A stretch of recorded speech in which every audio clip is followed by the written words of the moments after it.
যেই মাইয়ার মা যত বেশি তালাক, যেই মাইয়ার মা যত বেশি তালাক, তার মাইয়া তত তাড়াতাড়ি তালাক।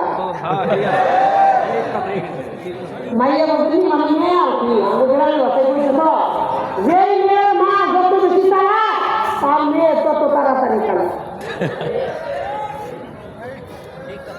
এটা আমরা প্রস্তাব বলতে কথা আসছে।